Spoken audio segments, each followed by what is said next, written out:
Welcome to another episode of Motor City UK. I'm Rob Capaldi. Let me start by saying a huge thank you to everyone that continues to listen, follow and support the podcast. If you shared an episode, left a comment or review, or simply recommended it to someone else who loves cars in the city of Coventry, please know it genuinely means a lot. If you're new to Motor City UK, our back catalogue is growing, so there's plenty for you to catch up on. This podcast is all about exploring the people, places and stories that make Coventry such an important part of the automotive sector in the UK. From its industrial roots right through to the car culture and creativity that still thrive here today. For this latest episode, we meet one of the most well-known faces of the car show community. My guest is Ian Cook, better known as PopBangColour, an internationally recognised automotive artist who has turned heads all over the world for one very unusual reason. Ian doesn't just paint cars, he paints with them. Using radio-controlled cars, tyres and toys, he's created a completely unique artistic style that's vibrant, colourful and full of energy. In this episode, we talk about Ian's creative journey, the steps he's taken from school in Solihull to studying fine art at one of the UK's leading art schools, to working with major automotive and sporting brands around the world. We dig into his inspirations, motivations and plans for the future, while coming back to talk about Coventry and how the city and its rich automotive heritage stimulates his creativity. I met Ian at his studio in Fargo Village, Coventry's self-branded creative quarter.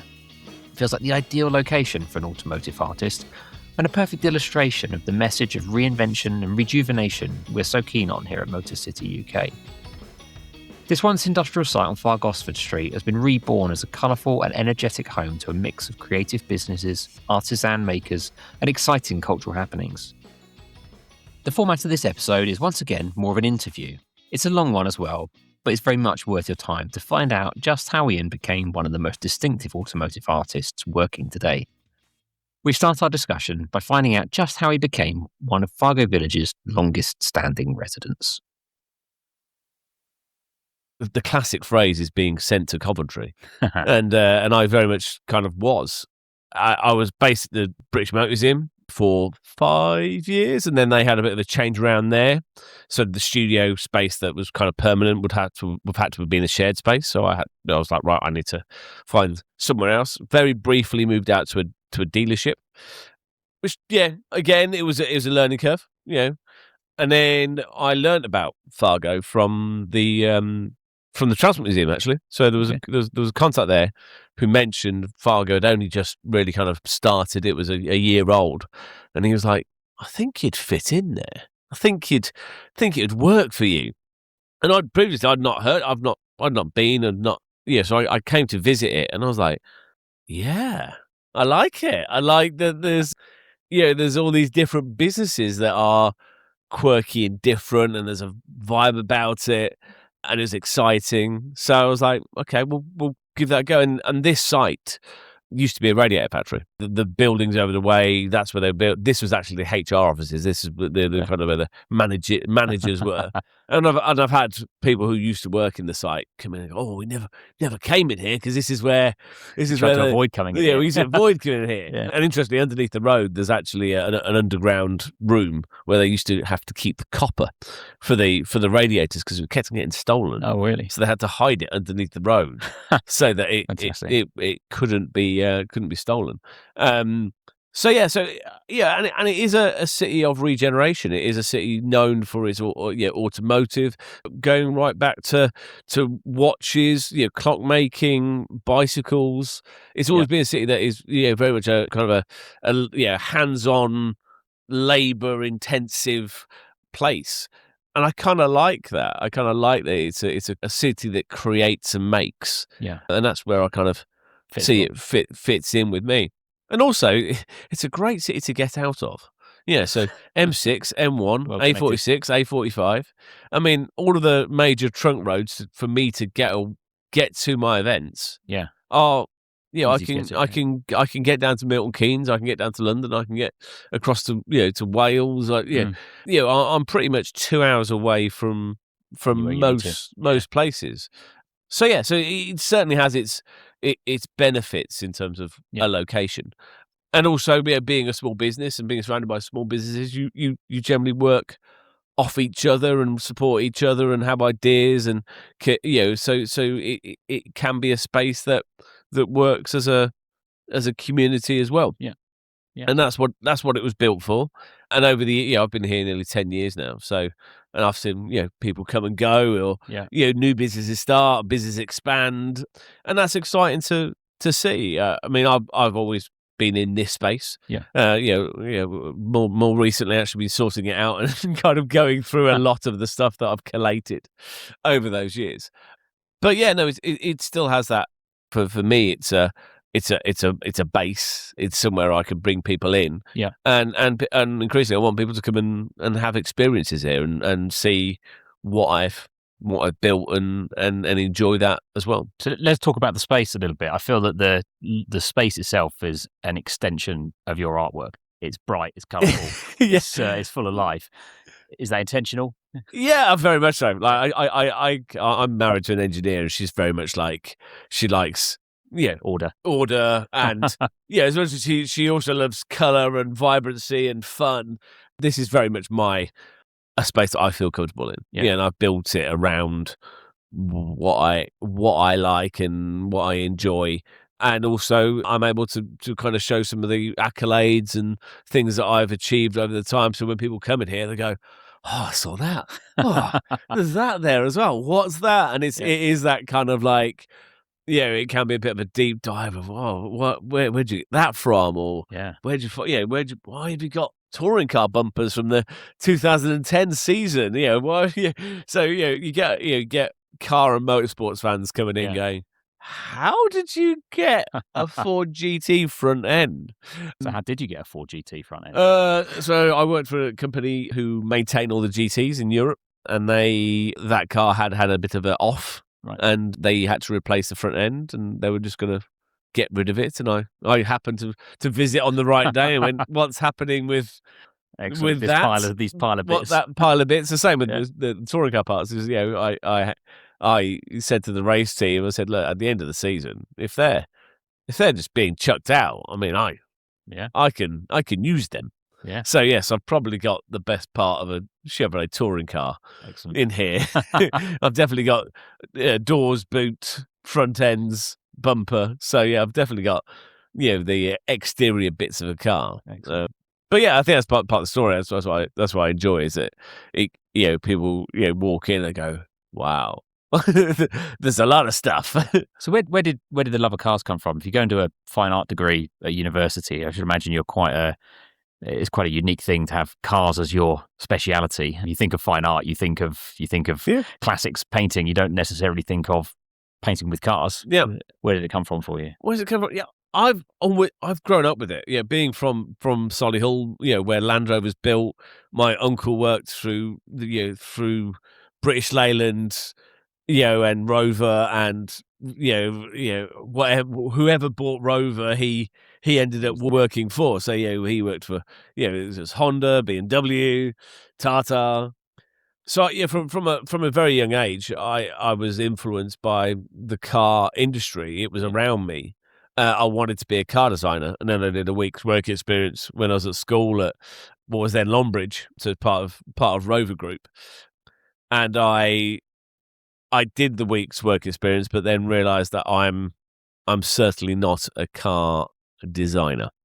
Okay, I enjoy the process. I enjoy seeing the end result, but I'm. I remember being sat at a table with a guy who designed an engine bracket, and he was quite annoyed that his engine bracket got used in a car and he had he didn't get any kind of you can't see an engine bracket, can you? It's like it's underneath the boot. It's very much buried in the engine, and I was like, do I want to be in that point that I'm I've produced something which can't be seen. Yeah. The passion for cars. I loved F1 of the 90s, Super Tourers. I just enjoyed motorsport. Yeah. In general as well. So not only road car, but that, and I think it's probably down to like liveries and the colour, and Yeah. when you're a kid, I always remember growing up, and Ferraris were red and Williams were blue and white, and Yeah. Benetton were yellow. So like it's of an era where colour was such an important part. important part of which team you supported. Yeah. I was never into football. I tried rugby, but I wasn't very good at it. So kind of racing and motorsport was just and at school, I can't remember somebody else who was really into it. Like I was very much the outlier of, oh, you like cars and motorsport? I'm like, yeah. Don't like football? No, don't like football really. But yeah, there was definitely the family interest in the car industry. Yeah. And then when I decided I wasn't going to become a car designer, it was more about, well, what's the next thing? And I love creating stuff and doing stuff differently. From school, I then went to BTEC, but BTEC in illustration, which is very tight and accurate. Very tight and accurate. It's the polar opposite, really, of what I do now. But kind of the bridge between design and art. Yeah, so I think it's because I wanted to be. It was a design element, and it was that design led with my art GCSEs of then. I got a star in art, textiles, and graphics. Yeah, so I aced my arts. Very good. I passed everything else just about. I don't know how. I failed French spectacularly. But it meant I didn't have to do the next one. I didn't have to do. I could just do illustration.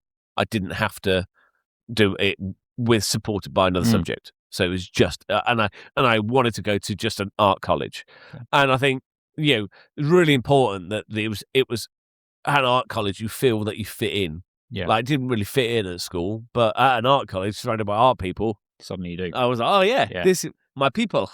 I'm here. So I went to Colourful College on the other side of the city, which meant and I didn't drive. I didn't learn to drive until I was really late, like 20, 23, 24. So I didn't drive at uni. So for me, it was I was able to go to an art college. Really enjoyed it, and then but I realised that illustration was quite tight.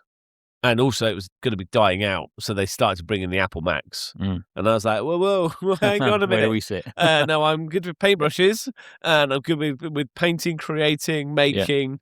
Not so much on a Mac. And they're like, "Oh, but this is where design is going." And I'm like, "Not for me." So I found the fine art rooms downstairs. Okay, and I kind of, what's going on in there? Looks like they're having fun. So what I ended up having to do is illustration and fine art. So like I did my as well as doing my illustration and hitting the topics and the agenda that I needed to do for illustration, I also did fine art, which was amazing. And I was also in a group that were much older than me. So I was actually I was a 16, 17-year-old who was creating with 19, 20-year-olds. So you finished off at college, went to Winchester for university. Yeah. So the funny story is that I wanted to do fine art then. So I was and the main thing is I had to have a fine art portfolio. So I applied for various universities, and I wanted to be further away than I wanted to go away for university. Move away and have that experience. So I had Winchester, Bath, Cheltenham, and Cardiff were my kind of choices. And back then you had Group A and Group B, so you had you had choices where like you like them, but you're probably unlikely to get in because really the universities wanted you on a Group B direction where you would choose. They were your ones. Yeah. So I ended up applying for Winchester. At that time was one of the best universities outside of London for fine art. It was known for it. I loved the campus. It was a bit like St Coldfield, but like bigger. Like it was its own thing. It was away from main site, and it was similar to St Coldfield, where it was like the art college was its own thing away from main site, and I liked that vibe. But I just didn't think I'd get in, and so I applied for it. It turns out I'd actually applied for the wrong course. So the course code I'd written down was for fashion. So when they when they read my resume or my statement of intent or whatever it was, they rang me and went, "Ian, you've applied for fashion, and it says you want to do fine art. You don't want a fashion interview, do you?" And I was like, "No, I don't want a fashion interview." And they're like, "Okay, well, we'll put you onto a fine art interview. If the one comes up, we'll put you through." And luckily, somebody cancelled, and I was able to get a fine art interview. You should stood out at that point. yeah. I think it was more like, oh, what idiot would I mean, written work has never been my forte. I mean, but now, it was another an era, the 80s and stuff, of an era that things like dyslexia and ADHD and different learning styles weren't recognized. Yeah, it was just like you were seen as either the naughty kid or the kid who's rubbish, was lazy or rubbish. Whereas now it's diagnosable. Yeah. So I'm probably on some kind of spectrum, but most creatives are, because they work in a very different way. Yeah. In a way that is, I'm a kinesthetic learner. I learn by doing. I'm a visual learner because I'm an artist. Whereas my wife is much more like, she'll want to have a grid with it all written down, and she'll also learn through audio. So her learning styles are too different to mine. Yeah. But back then it just wasn't recognized as a thing. So, but thankfully I had, at school I had some amazing art teachers who were really supportive and could see that I could do what I needed to do. That led to being, go to the college, which were equally great teachers, and then also going on to do to university, where I was surrounded by people, when you're like-minded people, people, when you're on an art site where you've got you've got fashion, you've got textile design, you've got fine art, sculpture on a relatively small campus. The years all kind of, it didn't matter if you were first year, second year, third year, we all kind of blended together, all in the same space. So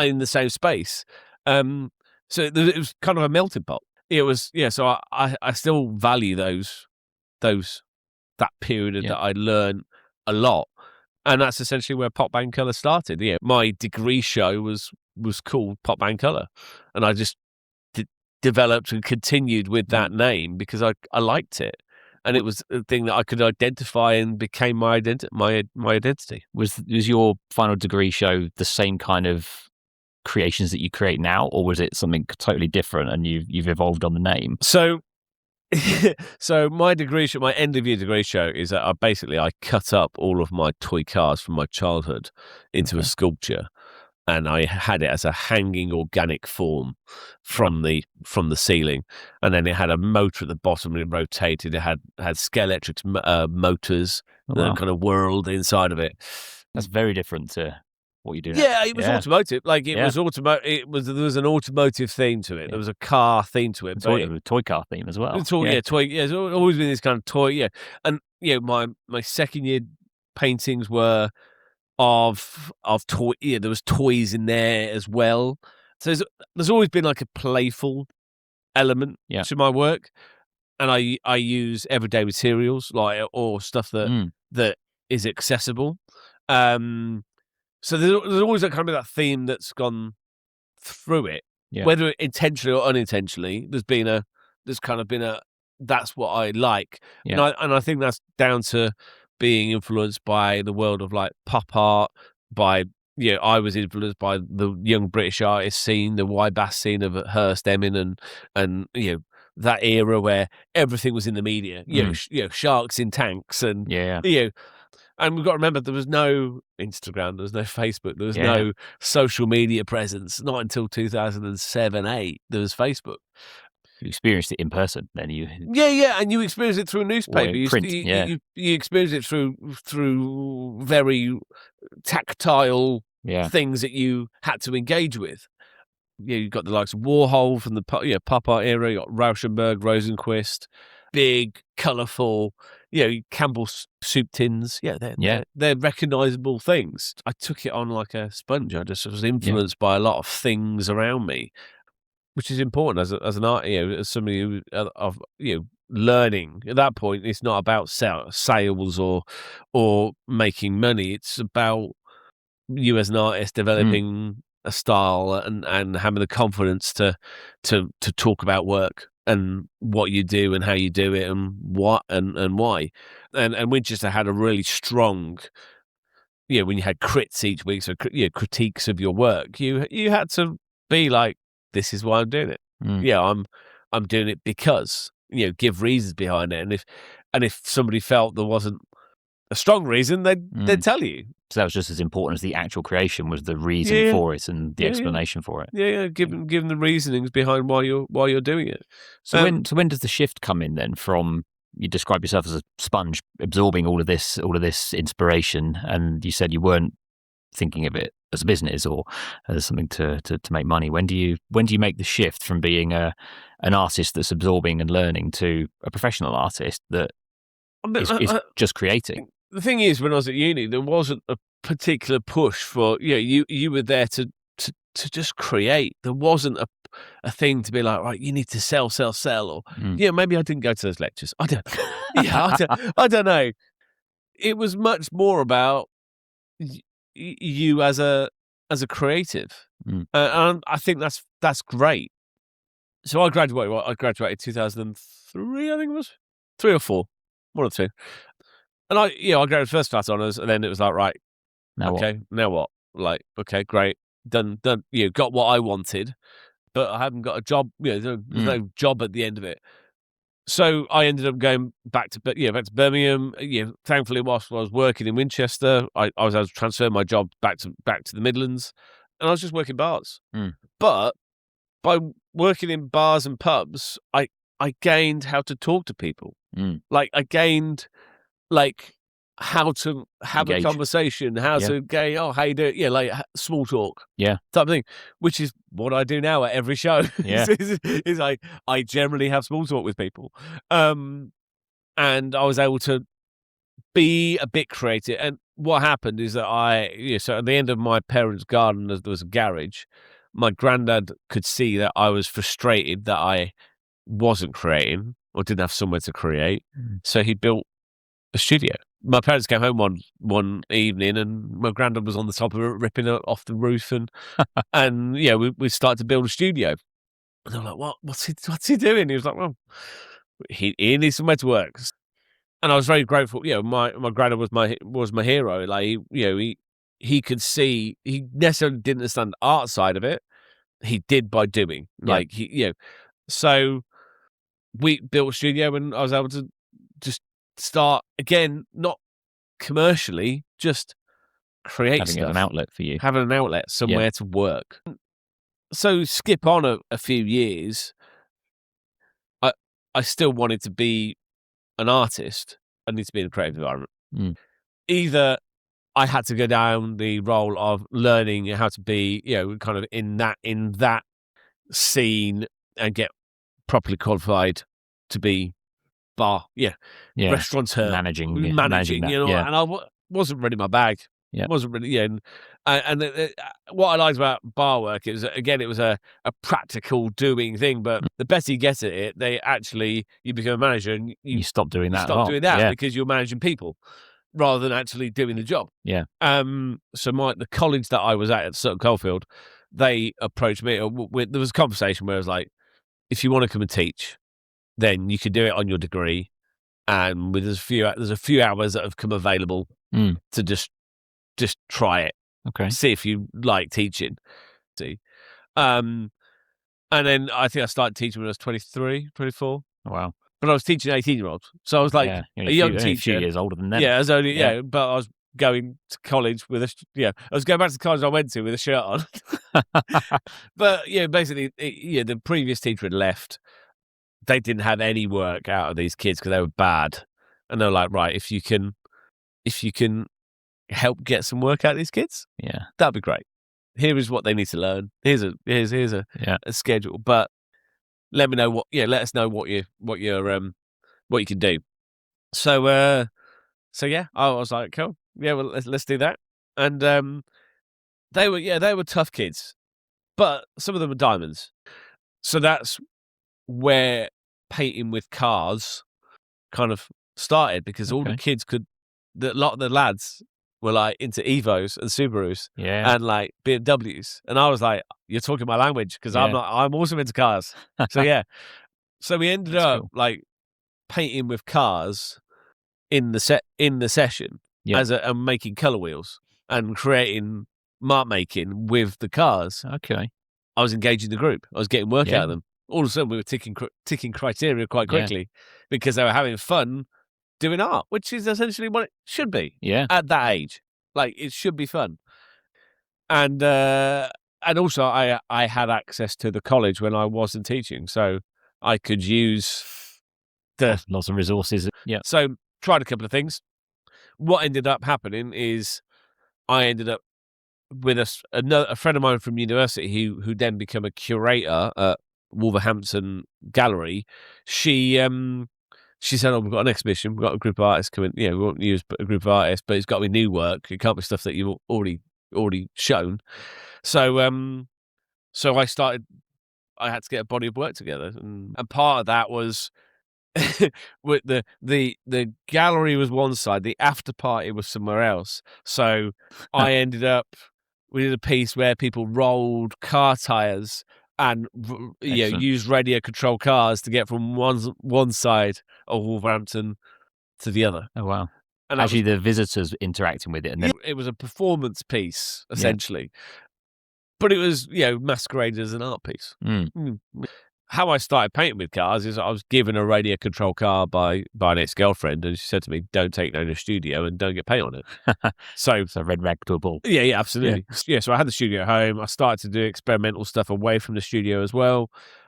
I was teaching, but whilst I was teaching, I was like, I've got to be an artist. Like, to do this job, it's important to be real. Yeah, and like be like, I am an artist, and I'm showing the kids that I'm doing this job in the reality. So I ended up, I was just doing things, going through magazine, getting magazine features, and going, "Oh, you should come down and watch me paint." Or I ended up I had a solo show in Solihull, and I got Auto Express magazine down there to do a feature. So Jack Ricks came down, who was a very junior staffer at that time. I think it was his first gig. He's now editor at Top Gear. Right. So yeah, it ended up. I then had so did the gallery space, did the colour wheels, teaching.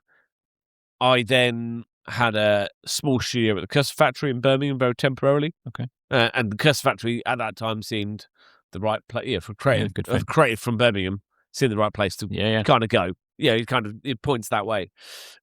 So I had to, again, meeting more people, doing a bit more corporate work. I ended up building a Christmas tree for Poundland out of all their products. I was building sculptures because the sculpture from my university was, we built this tree out of their products. They paid me in batteries. So like, I was like, I need batteries for the RC cars. Excellent.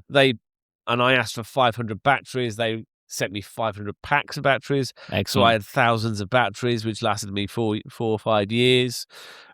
I was then approached I was doing some events at the British Motor Museum. So that was the first events were kind of 2007, 8. So I did a Land Rover event, a Mini event, a supercar event. So and I ended up starting to paint because colour wheels were good, but they didn't make for newspapers and stuff. It was like, well, it's not as colourful, but it's not anything, is it? But that's where it started with the colour wheels. Colour wheels, colour mixing, colour theory. Okay. Working out how to paint with a car. Do you put the paint on the tyres? Do you put the paint on a canvas? Okay. How do you apply the paint to move it around the canvas to make an artwork? Yeah, that makes sense. Yeah. So that was what you were doing to start with. You said about the show in Wolverhampton and those early performances. It was just experimenting with colours. Yeah, it's just trialing it to see what works. So then the shows at the Motor Museum, that's when you had the transition to painting cars. Yeah, so the first the piece for Auto Express was a car. So I was like, I could paint paint cars with cars. Yeah. Makes sense. Yeah. That's okay. And then you've got a very visual thing, and people go, "Oh, yeah, I can see what it is." So so Honda Civic was the first car. Land Rover was the first event. So I painted Huey, a Range Rover, Land Rover logo, painted a series of artworks, all very quick, all very basic, all very they weren't detailed. Yeah. But they were visually, and they were all bright colours because I was painting with food colouring. Oh, really? I didn't have any money. So it was right, I can't afford to, what's the cheapest material that is colourful? Okay. Food colouring. So that's why the artworks are like green, red, orange, yellow. Yeah. Because it's food That's colouring. what you can get. Yeah. So I started doing those events at Gaydon. I also painted I painted a portrait of Birmingham historian Carl Chin, if you've ever heard of him. And I was like, all right, so I could do portraits as well, because, people recognise people's faces. Mm-hmm. What ended up happening, I ended up painting I went down to Bewley, I painted portrait down there of, I've forgotten the name now, but he used to run Bewley. Okay. So I did a portrait of him, Lord Montague. The late Lord Montague.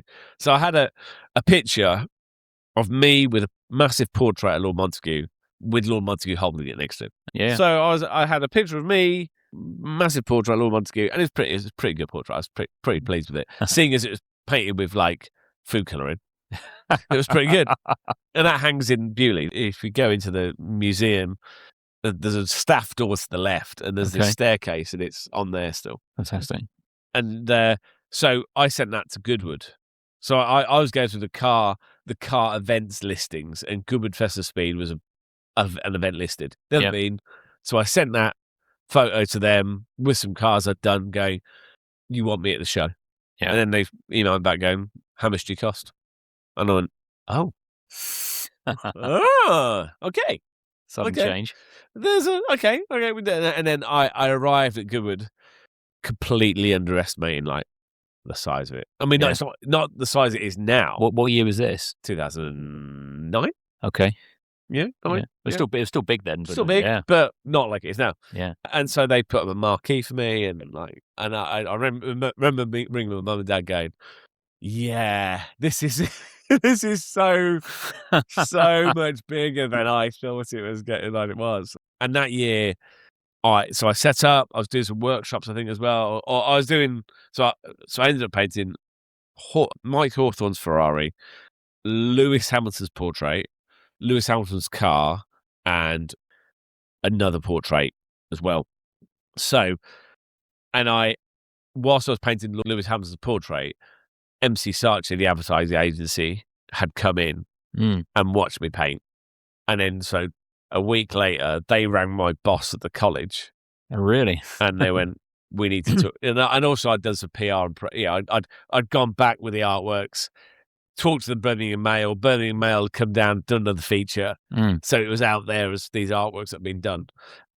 And Lewis was also that year, he was fighting Massa. So he was very much the talk, hot British prospect. Yeah. So because he missed out the previous year, so he was online to become world champion that year. So I painted this portrait. They got in touch with. So I was teaching, and then my boss came to me, and he was like, I've got these people wanting to speak to you," and I was like, "Okay, am I in trouble? Well, what's going on?" So what they wanted is that they wanted somebody to paint a portrait of Lewis the size of a 3-story building in London to mark him being announced as Reebok brand ambassador that year. Okay. So, and I just went, all right, 3-story building. Yeah. So I was like, and I remember going down the offices and pasting it out and coming back home and saying to Dad, "How big's that?" And he was like, "That's like the size of 2 double-decker buses. That's big artwork." That's enormous. I was like, "Okay, so can we do it? Do you think we could do that? Can't we?" And he was like, "Yeah." Yeah. I was like, well, good, because I've said yes already. So, and I generally, I'm an 80s child, so I generally thought it was like a Beagles about wind up. Really? Like generally at every point I was like, this is not happening. This is not happening. I was shown around a week before. I was shown around this unit that was going to be used by Torchlight. Right. Going, oh yeah, we're going to get the electrics. Oh, we're just going to get that from next door. And I'm like, what is going on? Like how and what? But it turned out that was Reebok's most successful advertising campaign. Wow. They ever did. Thousands of people saw it being done. 20,000 people came through the doors to watch it being created. Wow. The actual creation was a huge amount more than they ever thought it would be. How long did it take? About a week. And then, yes, we painted that in this vacant shop unit, which is now the Nespresso store, I believe, on Regent Street. And it was, I completely finished it in that week. I then realised how media works a bit more. I was a bit more like, oh, it's a story. Because I was like, okay, I've got to get X amount. I've got to get 3 meters by 7 meters done each day. To be on track. And by the Wednesday they were like, so you're behind schedule. I was like, no, I'm all right actually. They're like, no, you need people to come in to come and cheer you on to make sure you finish on time. I'm like, oh, do I? Oh, that's the story. That's the story. I got you. That's the story, right? So is that how you tackled it? You did it like in a grid, like 3x7 sections? One massive canvas, one giant canvas, but it had to be done in sections so that every day that section was then rolled up, pulled up over. They built this wall. Like now looking at it, I still like I can't even work out what the budget was. Because it was of an area. Bear in mind, there's just been the markets had just crashed in 2008. So to kind of put all this into a project that with an artist who yes, he's been doing small events, but all of a sudden in the middle of central London, and this is a huge global. It's a global project. It wasn't just UK. It was like they had the big bods over and whatever, and you work with MC Saatchi. Which in my head, M. Saatchi is that is advertising branding. That is that's all the books and all the artists that I was studying. That's something that I could go, I know the name. So, but we complete. I got it complete in the week. It was unveiled next to next to the mayor's office in central London. Wow, it was surreal. It was right, and I think I'm really glad I did it at that time of early part of my career because I think now I'd look at it complete different. There'd be so many more kind of NDAs and things and like so much more discussed about what are the aims, objectives, what we want to hit. We want to get X amount of reels or whatever. Then it was just about getting it into newspapers. So it was like a really surreal week. And then I went back to teaching the following week, and I was like, what was that? Like, what was that? Out body experience almost. One experience.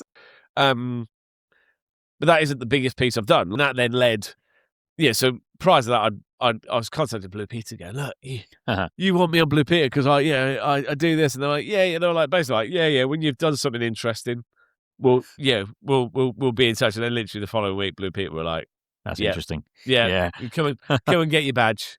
So and I did an artwork on Blue Peter and Child of the 80s. That's kind of a life goal tick. Amazing. Like and at that point they were still filming it in London, so it was like it was the Blue Peter Studios, in central London with the garden outside. Excellent. Met the dogs. But again, I hadn't been around TV, so like I didn't know it was a studio. Like in my head, I was like, oh, this is something that's always here.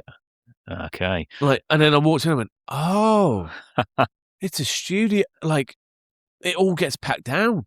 Like, as soon as they went, finished, done, it was like, oh, it's not real. Permanent. It's not permanent, But so that was a really cool thing. But but it was because I didn't. In some ways, I didn't know any better. So I didn't know where it could lead to, but in a way that's always where I've kind of always been a little bit like that. Like doing the shows, doing the events, you never know who's walking about, you never know who's gonna a decision maker's there to go, oh, Yeah, I like that. We want that at our show. So for me, shows and events, are always going to be my shop window. I think I can remember seeing you at Autosport International, probably like 20 years ago. It must be like it's. I did. Autosport used to be like used to be the big biggest show. The show to. Yeah. I remember when I first did the show. First one I did with a charity. Second one I did, with myself. And I'm like, like all these big brands, like all these massive stands, and you're like, I'm in with these things that I've grown up with, being like, M Sport and McLaren and Pro Drive and Formula One cars next to you, Demon Twigs and F1. Yeah, like I was like, you just couldn't. I couldn't, go. I'm now part of it. But like shows, events change. Yeah. Now, Goodwood is probably the biggest show. I go and exhibit. I go, sometimes I partner up with another brand to work with, because it is a shop window. It is like the biggest automotive shop window there is now. So are the events still as important with the rise of social media? I mean, the two are clearly both really important. Yeah, they're both linked, and I think it's important to evolve. I would say of anything that wants to be out there in a sphere of influence, it's important to do that. But I think it's got to be honest. It's got to be. You've got to be like, this is me. And I think that's what I try and do with mine. Is I haven't got a company doing it for me. Like it is me talking about it and doing it, and but you've got to find out a balance between it being like authentic and stuff that you're comfortable with. And for me, it's like it's an element of ease. Like if I'm drawing anyway, to put a time lapse up and time lapse it and video it, it's not a problem. Yeah, gives you something extra to create. I'm gonna drawing it anyway. If I can time lapse it and share it, then great. It's a bonus. And increasingly, I think people like to know a bit about how things work. Yeah. Like what's the play? How do you decide to go to a show? What are you gonna? How do you decide what to do at that show? Who are you working with? Or because people like to be involved in the process somehow. How many shows do you think you do on average per year? I pretty much from 2009 onwards, I just painted at every as many shows and every show every year up until COVID, up until 2020. I literally painted up until the last show. I remember being at London Classic Car Show, and there was talk of something. People wearing masks and whatever, and it was like, no, it won't. And then I did another show the following week, and that was the last time. That was the last event I solely painted at, just painted at, and that was a smaller event. And that was on the Saturday or Sunday, and then things shut down on the Tuesday. Wow. I remember on that Tuesday, me and my wife, even before it got announced, I emptied both cars. We just came here and just grabbed as much as we could, and just stuck it in 2 cars, and we're like, right, we'll take whatever that could be. We'll take the materials, we'll take it home and work out what to do. Yeah.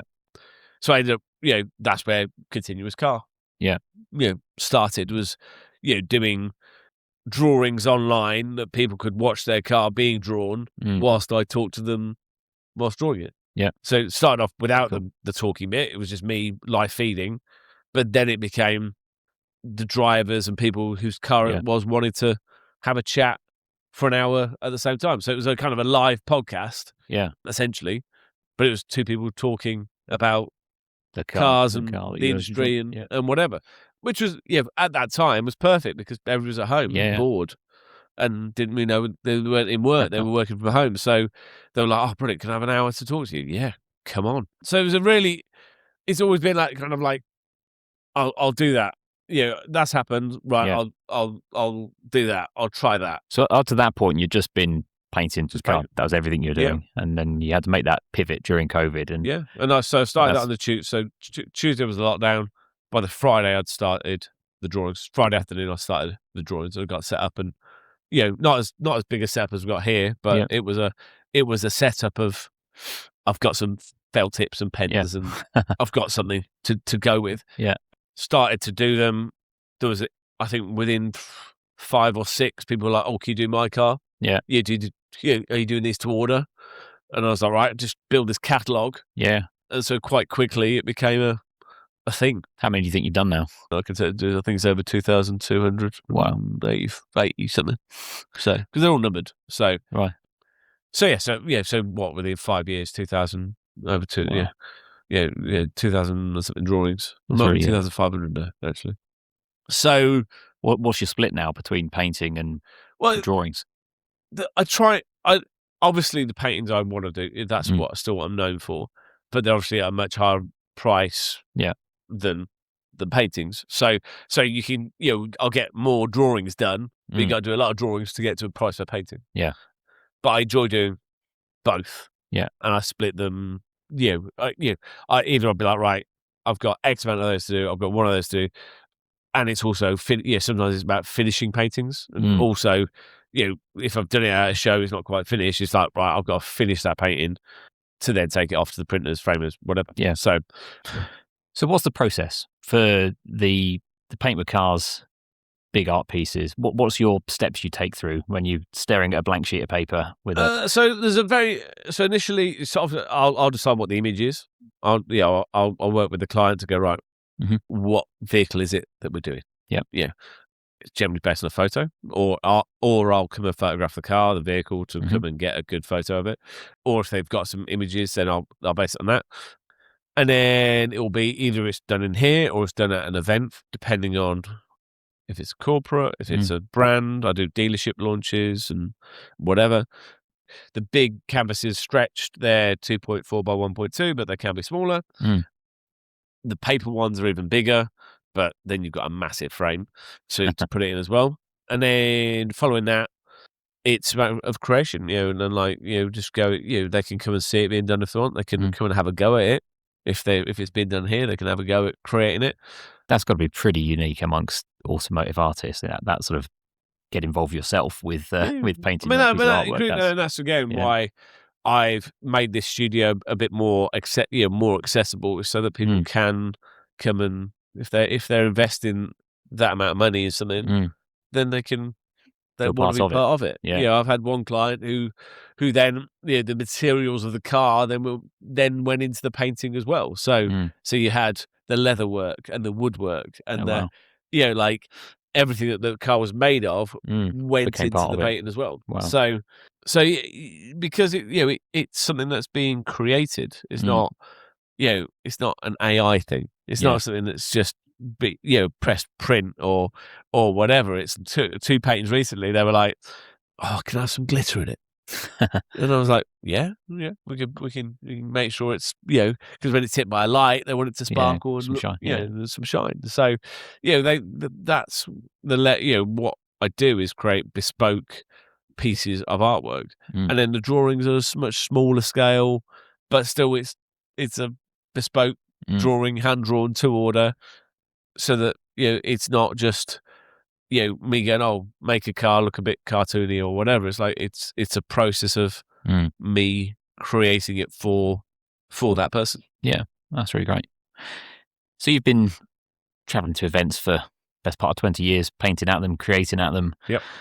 You've been active on social media since the early days of social media coming online. What changes have you seen being out and about in automotive culture for such a long time? I mean, there's been so much, because it's such a different world now.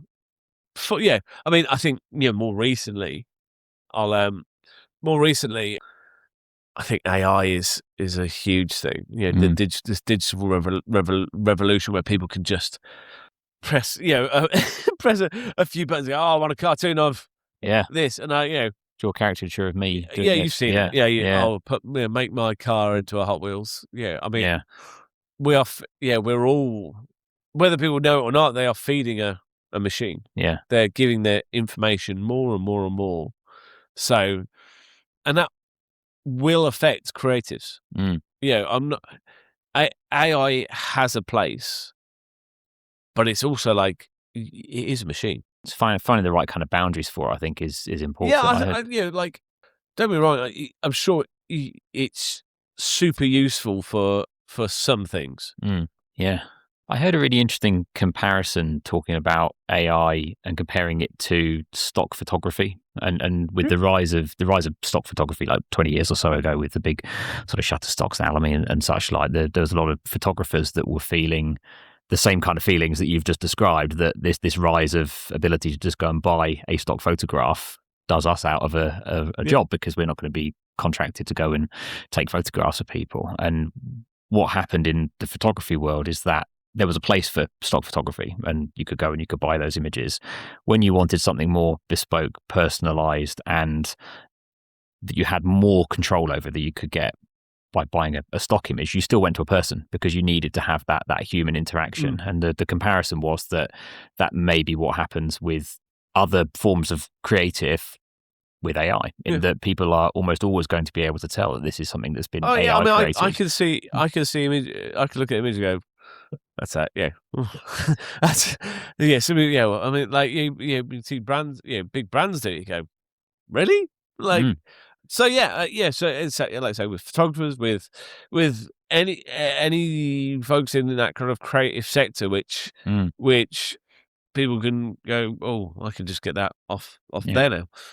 I mean, I think the bonus or the good thing is that I have 18, 20 years of history. Yeah. And I think people buy people. It's a bit like, people listen to podcasts. Yeah. But they also like to watch people go and record a podcast. Yeah.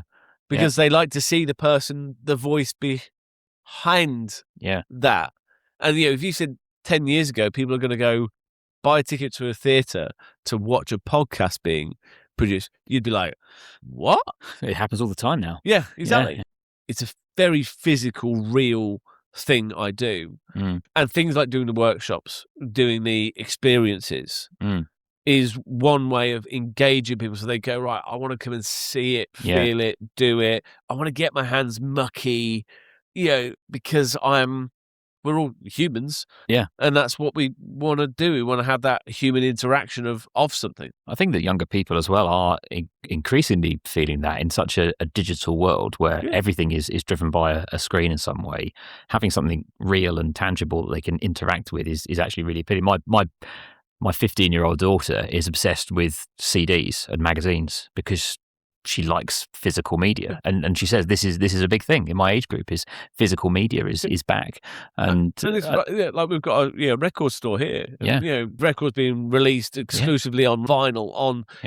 Is as much as we are all not guilty of, but we all engage on the platforms, on the video platforms. Because we're like, next, because that's what we've got used to. But it's also, you've got to play a bit into like, right, how do you capture people's attention in 15 seconds? And that when I'm painting with cars at shows, I have people's attention because they go, oh my God, he's painting with a... You've not just got a display of pictures to go and look at. You've got something going on and doing real. It. Yeah. Oh, is that a car painting? Going through paint? No. Like... so that... and it's the storytelling. Yeah. And the storytelling of how it's, how to do it, or, why you're doing it, where you're doing it. I think that's increasingly just going to be an important part of it. Yeah. And I think that the popularity of shows is clear to see. Like we've said about Goodwood, and the growth of Festival of Speed over the last 20 years and is also phenomenal. all of the places that, you've got the Caffeine Machine, you've got Jilts, you've got Piston Club, you've got... these exist and are successful because people want to go and go out and see people and interact with people, and be part of a club. I'm part of a run club. You want to be you're part of community, a community, and that's what will always, as much as you can have an online community and fan base. Yeah, it's also important to have it in reality of that kind of, like, you're seeing those people during the summer, I'm seeing people week in, week out at different events. Some people, the same people at the same events, because they enjoy being part of something. Much like this, this being at Fargo is like it's an actual community where you never know who's going to walk through the doors because they're passing by or they've seen it or they're like, oh, I want to visit because they want to see this. That's good. So let's come back a little bit to Coventry, because obviously the theme of the podcast is the automotive community industry here in Coventry. Yep. What's your kind of view of Coventry as a city, as a centre of automotive?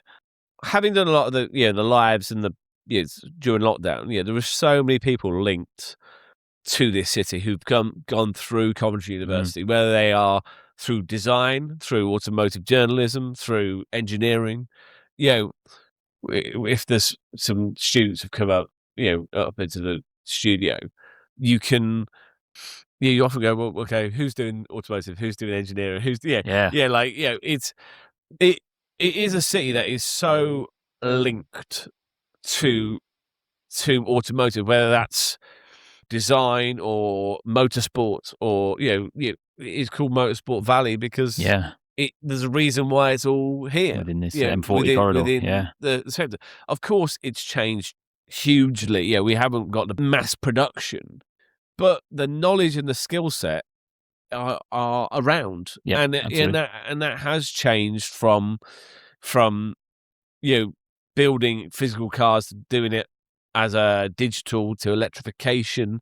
Like all these different sectors that all link to automotive, whether it's testing or you've got them within a vicinity, and that's being passed down one through generations. So people are here because of the industry. I like the size of Cov. I like that it's this kind of, it is centered around a ring road, and it's but there's all these kind of little factory units that are tucked away that do a specialism in, I think, you had Spiker here at one point, who, you had the RCZ pillars were done somewhere, on a factory unit, bits of Morgan are built, in these specialists that make small, low volume, low volume things because they are niche. You've got Tolman Motorsport not that far away, and it is all that expertise that is in the area. That here, which yes can be passed on, but also I think people have come here to study and then gone on to other places around the world, and it has started in Cov. I hear that a lot about the global impact the city has. It's definitely notable, whether it's from university links, whether it's from organisations like Warwick Manufacturing Group or the Manufacturing Technology Centre or others that are here that have been chosen as the location to drive forward. And some of that stuff will never, because it's under NDA or it's like done, it's done as a subcontract through. It will be known.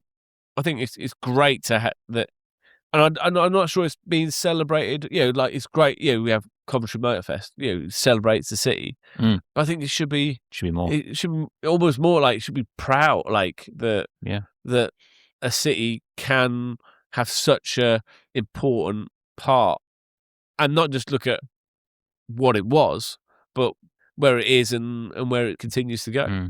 It is a city, but it's a small city, but is a friendly city to kind of be based in. So if you could bring back or reimagine a brand or a vehicle or a place from Coventry's automotive past, what do you think you'd bring back? What would bring back? Going into Motorfest, I was brilliant when they were using the ring road as a racetrack. I thought that was great. Yeah, it was great. It was you couldn't do that in any other. Other than far-flung cities that do Formula E and stuff. I thought, it was such a exciting, knowing how intrinsic that ring road is to the city. It is. It's kind of a modern day landmark of the city, isn't it? So I would. It would be great for it to come back in that kind of big form motorsports event. So what's going to come next for you?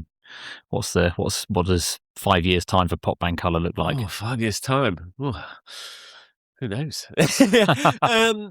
It's funny because being a marathon engineer, she's always like very much long term, and I'm always in the moment. I've always traditionally been in the moment. I'm trying to be a bit more like plan forward. Yeah, of course I'd like to still doing what I do. Yeah, I'd like to travel in the next few years, travel further afield or places I haven't been. For me, it's always creating live is always what I enjoy, and I get a buzz off it. I get a buzz off people watching it being done. And I definitely want to develop the YouTube channel and that kind of behind the scenes element of the business, which I think people do enjoy, and they get that kind of journey of why I do things, how I do things. So that's something that I'm certainly going to aim to develop over the next few months, is that kind of blog, vlog, podcast type thing. Because like this, people enjoy conversations. Yeah, and I enjoy talking to people, meeting people, because there's people here in Fargo, there's people I meet. I want to try and make this over the next year more of a destination, so that I have people visiting now that I've got space for people to sit down.